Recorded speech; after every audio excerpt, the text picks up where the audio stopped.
Right, so as most of you are probably aware, this was the accident of Juju Flight 2216 yesterday. And there's been a lot of conspiracy as to what might have happened here, because as you saw in that video, the plane, the plane does land with no flaps, no landing gear.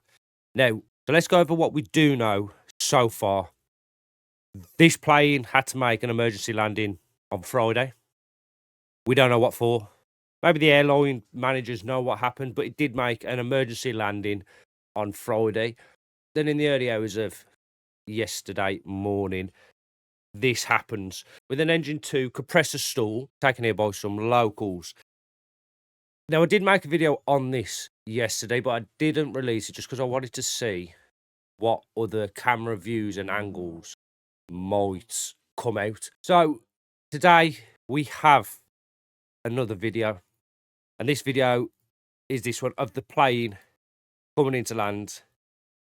And although it's a bit blurry, we could clearly see no landing gear.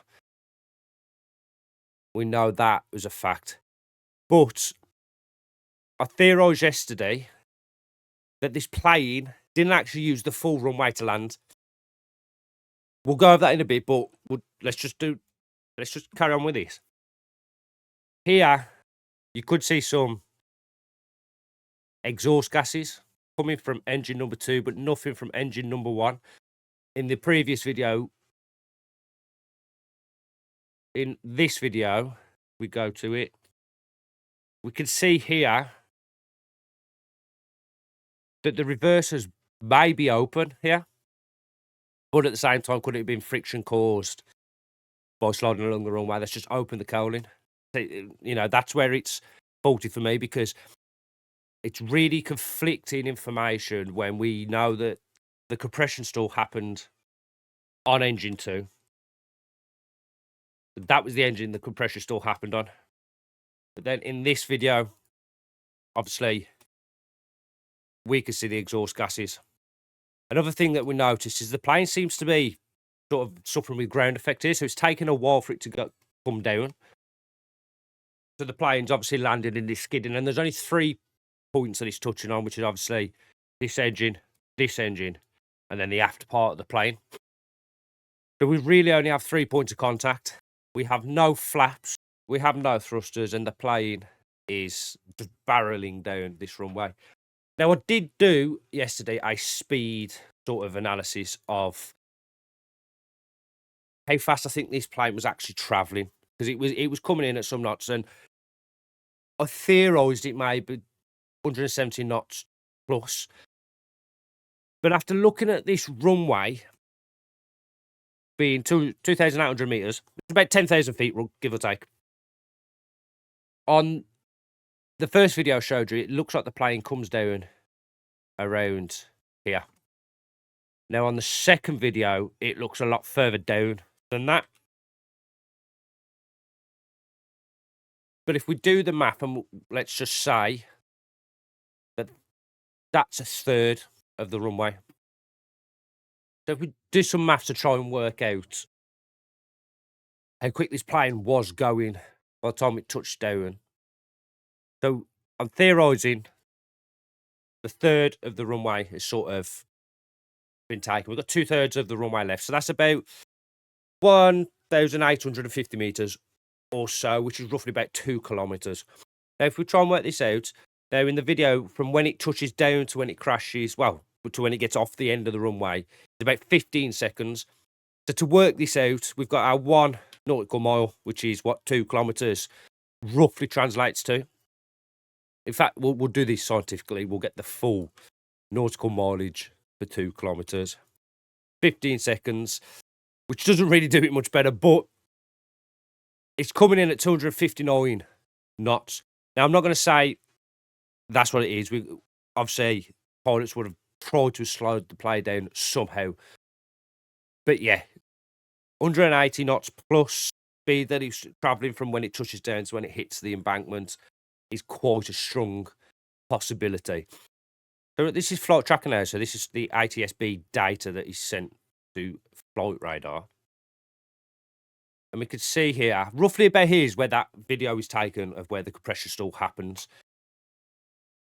We know also that there was a mayday pulled from the pilots.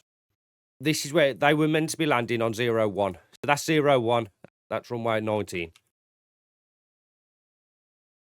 The pilots seem to have done sort of this to bring it in, which realistically hasn't gave them enough time to get fully configured for another landing. I don't know if it was ATC advised or pilots just wanting to get the plane down.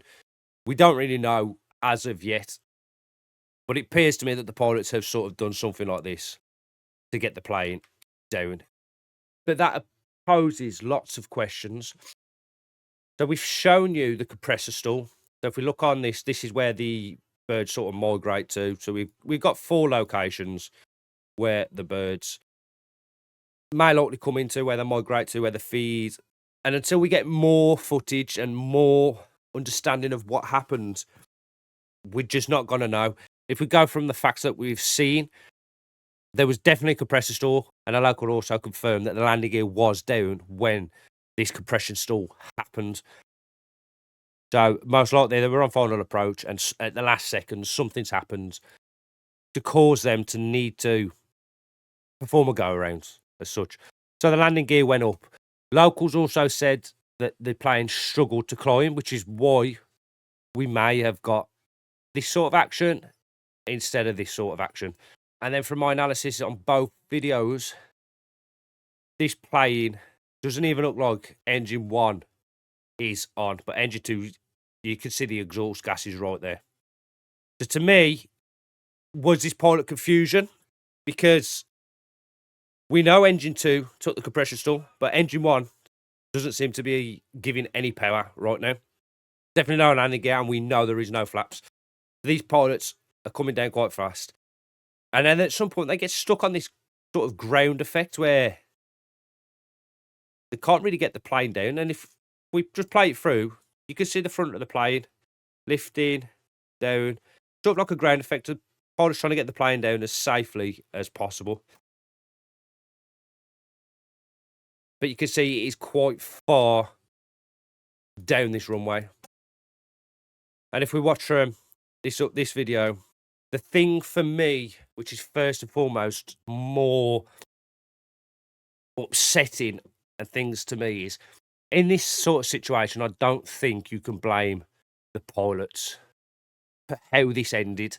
Everything leading up to it, until flight data recorders come out, we're not going to know. But why on earth, at the end of an active runway, is there a solid concrete building or structure that completely disintegrates things? In any active runway, there should be nothing at the end of a runway, especially, and this is the best thing. Let me get up to it. There's a 200-meter clearway, 200 meters before, obviously, those localizer radars are at. There should be on no airport, no active runway, whatever is landing there, there should not be anything concrete, reinforced concrete as well, related at the end of a runway. Because if emergencies like this happen and a plane doesn't have landing gear, isn't able to get flaps down, we don't know if there's hydraulic issues, whatever it is, but this plane was doomed from the moment it hit that runway, because the pilots did everything they could to bring this plane down steady, wings level. They got it down softly. Yes, they might have missed quite a bit of the runway, and if you take my science into consideration, they're hauling ass here. There should not be a reinforced concrete structure at the end of a runway. God bless the families of these victims. I hope that there will be some form of explanation in the next coming weeks, or a form of just what happened. But yeah, God bless the families and the victims of this tragedy.